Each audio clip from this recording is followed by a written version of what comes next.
हाँ तो बच्चों, आज हम चौथे पार्ट के प्रश्न पे चलते हैं भाषा से। ये है, हमने पहला वाला भाग कर ही लिया, पढ़ो और समझो। आगे चलते हैं, दूसरा भी हमने करवा दिया। कहानी पढ़कर बताओ कि रेखांकित शब्द किसके स्थान पर आए हैं, ये हमने करवा दिया। अब आज तीसरा प्रश्न हमें करना है। तीसरा प्रश्न है, संज्ञा से विशेषण बनाओ। तो जैसे उदाहरण दे रखा है, जहर, जहर से जहरीला, ये विशेषण है। जैसे जहरीला पानी, जहरीला पानी, तो जहरीला एक विशेषण है। और पानी क्या होगा, कोई बता सकता है इसमें?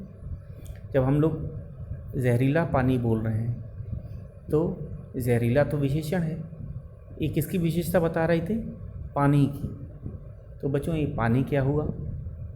पानी विशेष्य हुआ, जिसकी विशेषता बताई जा रही है। तो हम लोग यही प्रश्न करेंगे आज। संज्ञा से विशेषण बनाना है, संज्ञा शब्द से विशेषण बनाना है। जैसे जहर, चमक, खर्च, रंग, सुर, रस, ये सब संज्ञा हैं, नाम वाले शब्द हैं। इनको बदल की विशेषण, तो जहर से जहरीला, रंग से रंगीला, ये उदाहरण दिया हुआ है दो, रंग से रंगीला। तो हमको विशेषण बनाना। विशेषण क्या होता है, फिर परिभाषा में जाते हैं। वो शब्द जो संज्ञा की विशेषता बताते हैं।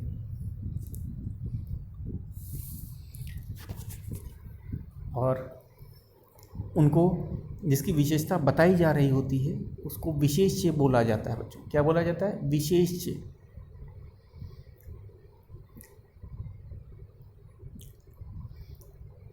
आगे चलते हैं। तो जहर से जहरीला, जहर संज्ञा है, जहरीला विशेषण है। जैसे हमने एक बताया उदाहरण, जहरीला जल, जहरीला पानी। इसमें पानी संज्ञा है, जहरीला विशेषण है, और पानी की विशेषता बताई जा रही है, इसीलिए जहरीला विशेषण है। और पानी स्वयं में विशेष्य कहलाएगा। अब आगे चलते हैं। चमक से चमकीला, तुमने सुना होगा चमकीला पत्थर, चमकीला तारा, आसमान में तारे चलते हैं। तो उस तारे की क्या खासियत है जब हम चमकीला तारा बोल रहे हैं? कि तारा चमकीला है, उसकी रोशनी बाकी तारों से अधिक है। तो यहाँ पे चमकीला विशेषण हो गया और तारा विशेष्य, जिसकी विशेषता बताई जा रही। तो हम लोग बच्चों करना शुरू करते हैं। ये वाला प्रश्न आपको बुक में करना है, अगर बुक अवेलेबल है तो। अगर बुक नहीं है कोई बात नहीं, आपने जो नोटबुक बनाई है उसमें करेंगे। तो चमक का क्या होगा? चमकीला। तो लिखते जाते हैं।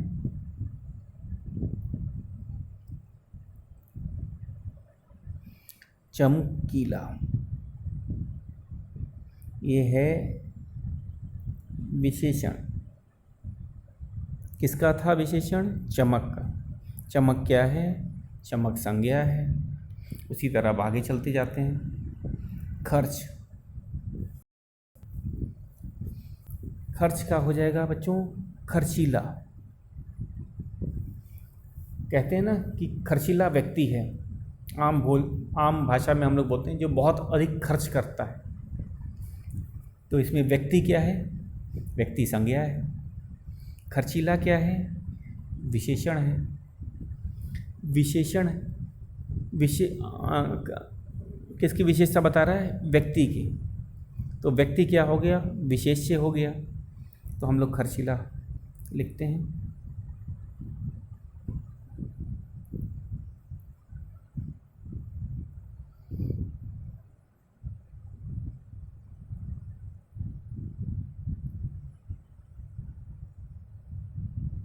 खर्चीला हो गया। आगे चलते हैं। सुर से सुरीला, सुरीला गीत, संतोष सुरीला गीत गाता है। तो सुरीला किसकी विशेषता है, गीत की। इस वाक्य में सुरीला किसकी विशेषता है, गीत की। सुरीला गीत, और गीत क्या है, संज्ञा है। जिसकी विशेषता बताई जा रही होती है उसको विशेष्य बोलते हैं। तो सुरीला गीत में सुरीला विशेषण है और गीत विशेष्य है। तो हम लोग लिखते हैं बच्चों सुरीला।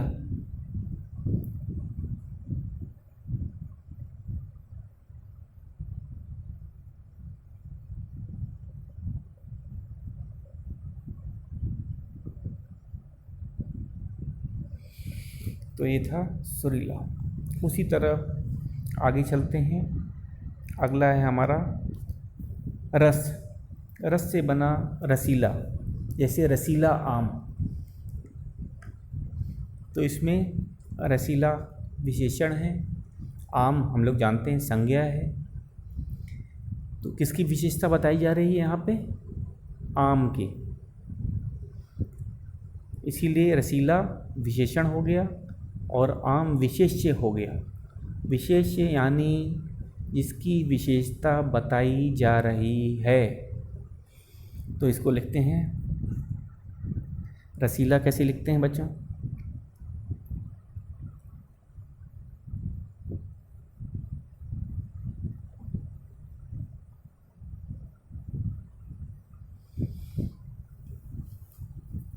तो ये हो गया हमारा तीसरा प्रश्न, पूरा संज्ञा से विशेषण बनाओ। आगे चलते हैं। इन शब्दों के समानार्थी शब्द पाठ में से ढूंढकर लिखो। ये बुक तो है ही है तुम लोगों के पास। तो इसमें कौन कौन से शब्द आए हैं, ये पाठ में से ढूंढना है बच्चों। इसको हम लोग पाठ से ढूंढेंगे। जैसे मैं एक उदाहरण के तौर पे बताता हूँ। जैसे सुबह, सुबह का अर्थ पाठ में से ढूंढना है। तो हम लोग चलेंगे, पाठ पे चलते हैं। पाठ पे किसका अर्थ ढूंढने चले हैं हम लोग, सुबह का। सुबह का अर्थ पाठ पे ढूंढने चलते हैं। मैं पेज पलटता हूँ, आप भी देखना, क्योंकि ये इस प्रश्न में बताया गया कि हमको समानार्थी या पर्यायवाची जो शब्द है वो पाठ से ही होना चाहिए। कहाँ से होना चाहिए, पाठ से। तो ज़रा पेज पलटना पड़ेगा। चलते हैं हम लोग, पाठ पे चलते हैं इसको।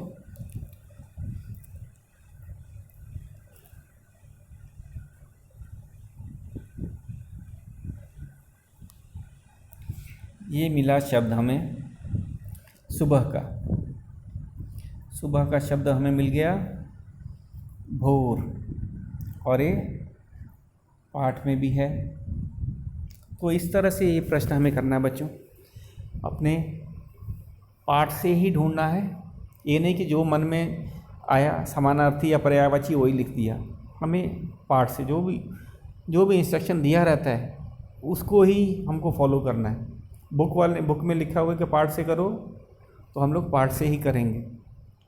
तो अब चलते हैं, मिल गया। इसी तरह आपको भी करना है। तो ये इसी तरह आपको मैं कुछ होमवर्क दूंगा, मैं खुद नहीं पूरा करूंगा, नहीं तो फिर बचेगा क्या। आपके लिए भी करने के लिए होना चाहिए। मैं एक दो इसमें से करवा देता हूँ, बाकी आपको खुद करना है। तो ये भोर हम लोग लिख लेते हैं। हम लोग कहाँ चलते हैं, आगे चलते हैं। भोर लिखेंगे।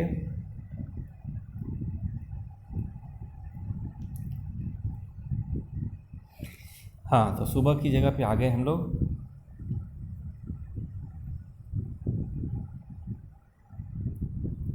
समानार्थी का लिखा होर। तो एक उदाहरण के तौर पे हमने लिखा है, ठीक है। उसी तरह हमें और भी शब्द मिलेंगे, इसको आपको खुद ही ढूंढना है पाठ से, और उस पर अंडरलाइन लगा देना। पाठ पे जहाँ से ढूंढ रहे हो वहाँ से करने के बाद आपको अंडरलाइन भी कर देना है, ठीक है। तो आगे चलते हैं।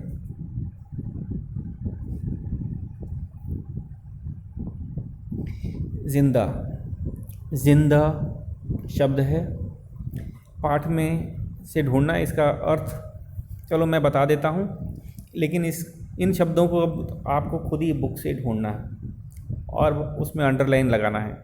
मैं भले बता देता हूँ लेकिन करना आप ही को है। जैसे इसमें है, जिंदा का अर्थ होता है जीवित, जिंदा का अर्थ होता है जीवित। मैं लिख रहा हूँ जीवित,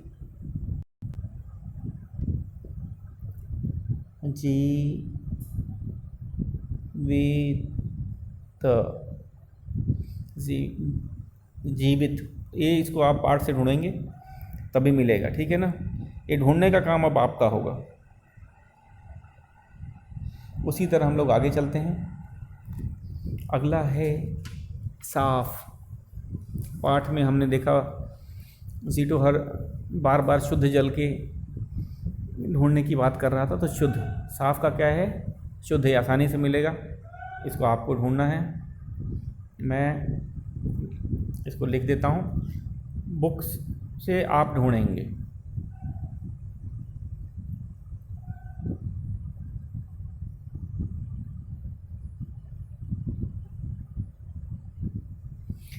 साफ का समानार्थी शुद्ध है पाठ के हिसाब से। आगे चलते हैं। नुकसानदायक, नुकसानदायक का पाठ में दिया हुआ है अर्थ हानिकारक। ये आपको ढूंढना है, आप ढूंढेंगे पाठ में से हानिकारक, हानिकारक।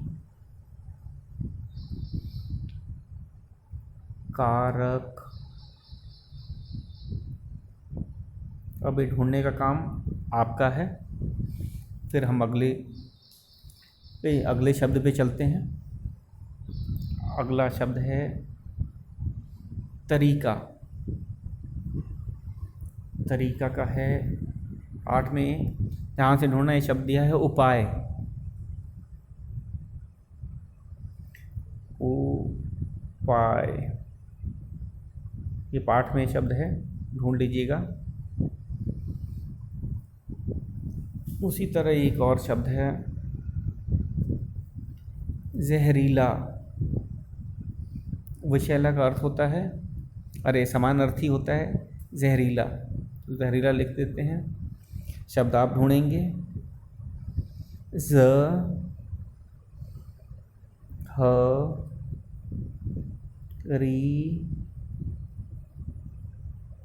ला, जहरीला,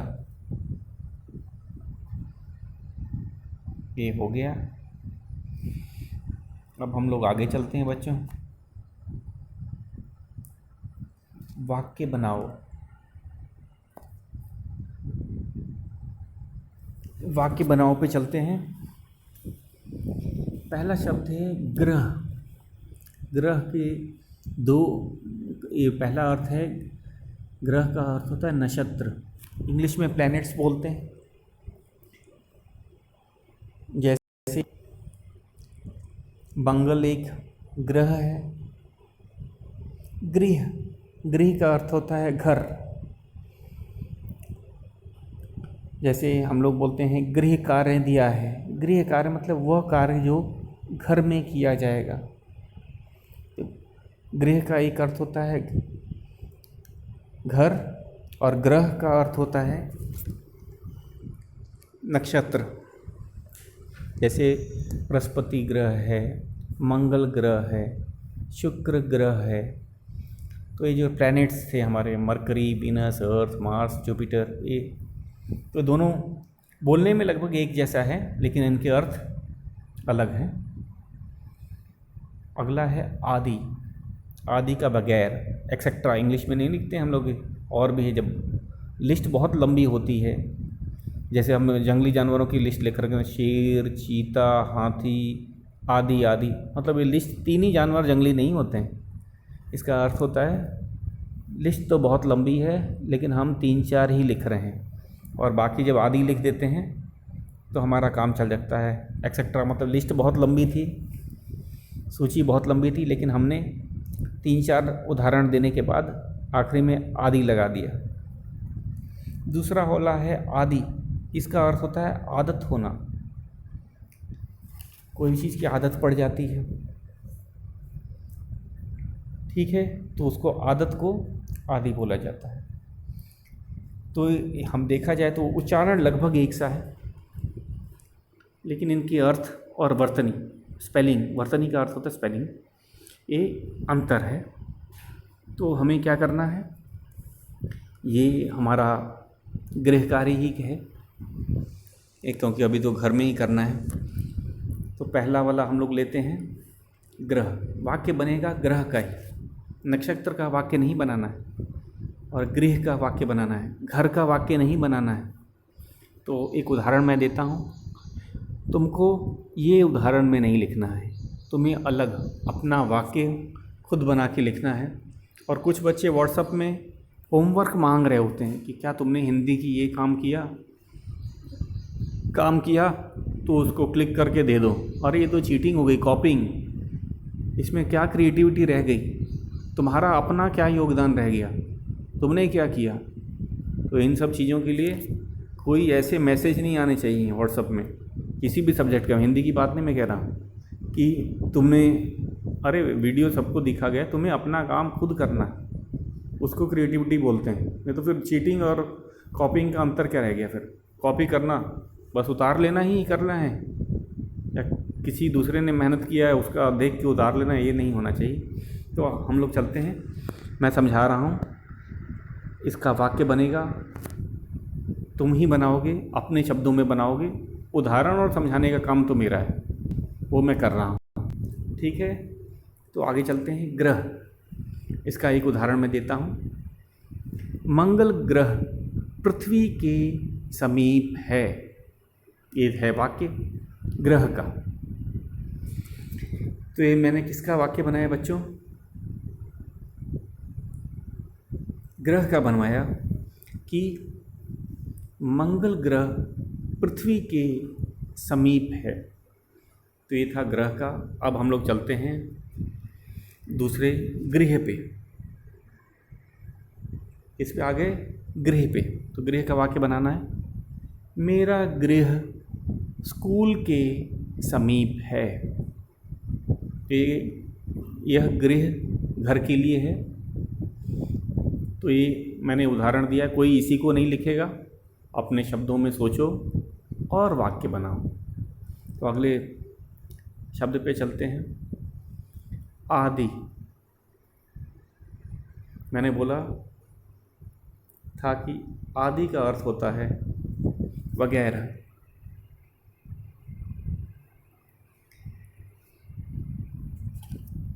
तो इसका उदाहरण भी मैं वही बताता हूँ, जैसे शेर, चीता, लोमड़ी, हाथी आदि जंगली जानवर हैं। ये वाक्य हो गया।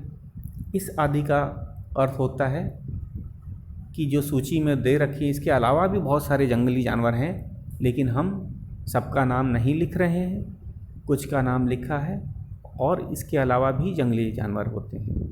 अब आ जाते हैं अपने दूसरे वाले पे। दूसरा वाला है हमारा आदि, आदत। जैसे आदि का होता है आदत बन जाना। जैसे झूठ बोलना एक बुरी आदत होती है, तो इसमें क्या करें, वह जैसे रवि झूठ बोलने का आदी है, मतलब उसको झूठ बोलने की आदत हो गई है। किसको, रवि को। तो ये वाक्य फिर से बताता हूँ मैं। रवि झूठ बोलने का आदी है। तो इस वाक्य का क्या अर्थ हो गया बच्चों कि रवि को झूठ बोलने की आदत है। तो ये था हमारा समझाने का तरीका। दोनों शब्दों का मैंने अपने शब्दों में वाक्य बनाया है। तुमको यही नहीं उतारना है, तुम्हें अपने शब्दों में वाक्य बनाना है। भाषाओं में क्या होता है, जब तक प्रयास नहीं करोगे, जब तक अपने आप नहीं करोगे, तब तक नहीं होगा। चाहे वो इंग्लिश, हिंदी, मैथ्स कुछ भी होता है, उसमें आपको अपने आप इसको प्रयास करना है बनाने का। वही क्रिएटिविटी है। आगे चलते हैं।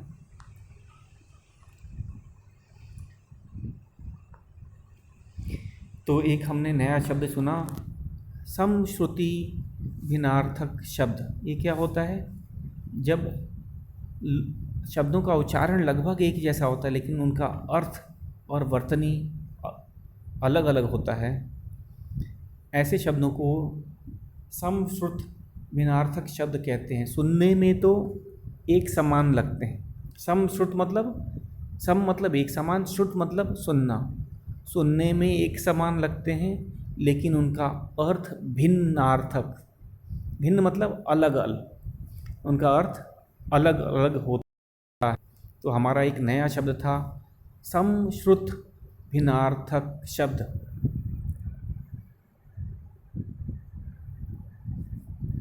हाँ, तो आज तो गृह कार्य फिर से एक बार मैं दोहरा देता हूँ। एक तो वाक्य बनाओ, ये तो नोटबुक में ही होगा। जिस बच्चे के पास बुक भी है वो भी इसको नोटबुक में ही करेगा, ठीक है। अब आ जाते हैं हम लोग अपने अगले प्रश्न पे। अगला वाला है, अंटार्कटिका में साफ पानी क्यों होगा, लिखो। अंटार्कटिका, मैंने बताया था पाठ पढ़ाते समय भी कि अंटार्कटिका हमारे दक्षिणी ध्रुव पे है। वहाँ टेम्परेचर माइनस में होता है, -50 डिग्री, -80 डिग्री तक जाता है। वहाँ इंसान नहीं के बराबर रहते हैं। कुछ लोग जाते हैं, कुछ साइंटिस्ट रिसर्च करने के हिसाब से ही वहाँ जाया जाता है। वहाँ रहने लायक वातावरण नहीं है। वहाँ बर्फ़ से ही वो महाद्वीप ढका हुआ है, बर्फ़ जमी हुई है। वो बर्फ़ कभी पिघलती नहीं। दक्षिणी ध्रुव पर सूर्य की किरणें पहुँचती नहीं हैं, तो कम गर्मी के कारण वो बची रहती है। तो वहाँ जहाँ मनुष्य नहीं पहुँचता है, वहाँ पे प्रदूषण ख़त्म हो जाता है, कम हो जाता है। तो इसीलिए अंटार्कटिका में साफ़ पानी रहा होगा। यही कारण है कि अंटार्कटिका में साफ़ पानी होगा, क्योंकि मनुष्य वहाँ तक नहीं पहुँचा है। इस पृथ्वी पे जितना प्रदूषण का कारण है सब मनुष्यों द्वारा ही है। चाहे वो वायु प्रदूषण हो, चाहे वो जल प्रदूषण हो, चाहे ध्वनि प्रदूषण, कोई किसी तरह का प्रदूषण, सब में मनुष्यों का ही हाथ है। और जहाँ तक मनुष्य नहीं पहुँचते हैं वहाँ प्रदूषण भी ख़त्म हो जाता है। अभी का ही हाल ले लो, कहते हैं कि अभी समय सभी शहर साफ़ हो रहे हैं, गंगा का पानी भी साफ़ हो रहा है। क्यों? मनुष्य इस समय घरों में बंद हैं, निकल नहीं रहे हैं। फैक्ट्रियाँ, कारखाने, गाड़ियाँ, रेलगाड़ी, हवाई जहाज़ सब बंद हैं। इसीलिए वायु प्रदूषण, जल प्रदूषण सब कम हो गया है। ध्वनि प्रदूषण तो मनुष्य ही है, जहाँ जहाँ जाता है वहाँ अपने लालच के कारण प्रकृति को गंदा करता जाता है। तो यही कारण है कि अंटार्कटिका में साफ़ पानी होगा। तो ये तुम्हें अपने शब्दों में लिखना है। मैंने बता ही दिया कि साफ़ पानी होने का क्या कारण था, कि मनुष्य ने जहाँ तक नहीं पहुँचे हैं वहाँ प्रकृति अपने सही स्वरूप में है, मतलब बिना प्रदूषित शुद्ध रूप में है। तो यही कारण है। इसको आपको 5-6 लाइन में लिखना है। कारण मैंने बता दिया। तो ये भी आपका गृह कार्य है। इसको भी नोटबुक पे लिखना है अपने शब्दों में। कोई शेयरिंग वाला काम नहीं होना चाहिए। ये शेयरिंग वाली बड़ी कंप्लेन आ रही है। एक बच्चा करता है, उसको देख के सारे के सारे बच्चे कॉपी कर लेते बिना सोचे समझे। अरे फिर गृह कार्य का फ़ायदा क्या है फिर? आगे चलते हैं।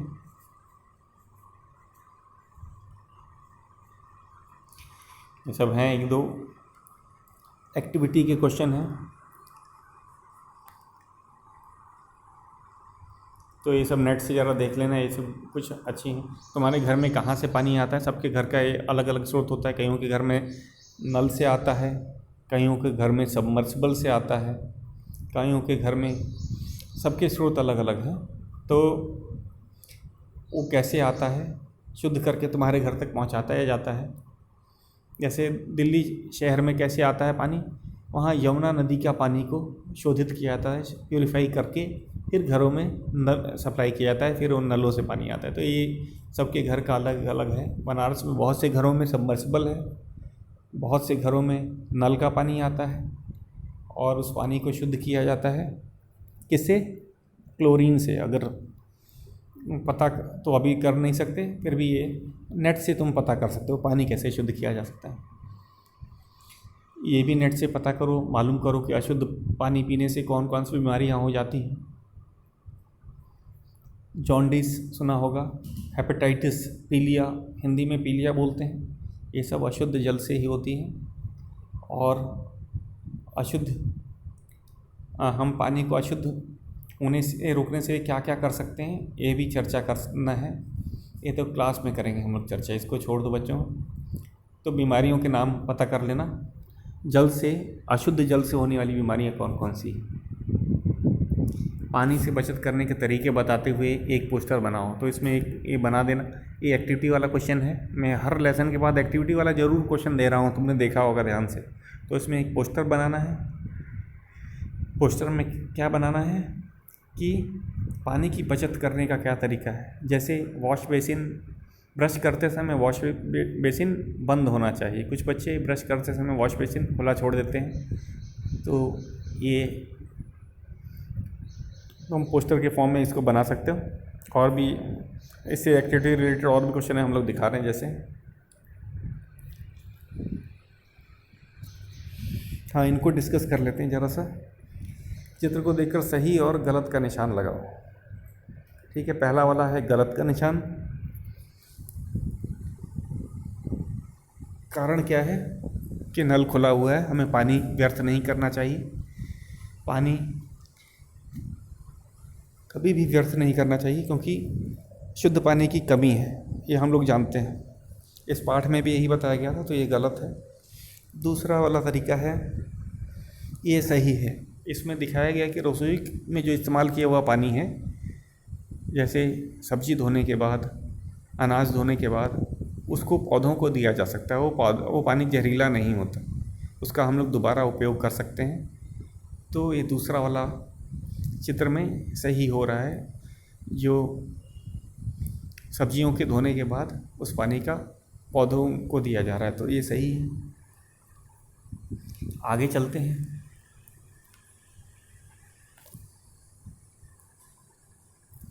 आगे दिया हुआ है कि एक बच्चा ब्रश कर रहा है और ब्रश करते समय ध्यान से देखो, वॉश बेसिन जो है वो बंद है, नल बंद है, पानी गिर नहीं रहा है। तो एक बहुत अच्छा, ये सही है। ब्रश करते समय पानी व्यर्थ नहीं करना चाहिए। अगला वाला आते हैं, ये गलत है। कारण क्या है इसमें? क्योंकि कपड़े धोए जा रहे हैं नदी में, जानवरों को नहलाया जा रहा है, इससे क्या होगा, पानी प्रदूषित होगा। तो ये नहीं करना चाहिए, तो इसीलिए ये गलत है। नदियों का जल कभी भी प्रदूषित नहीं करना चाहिए।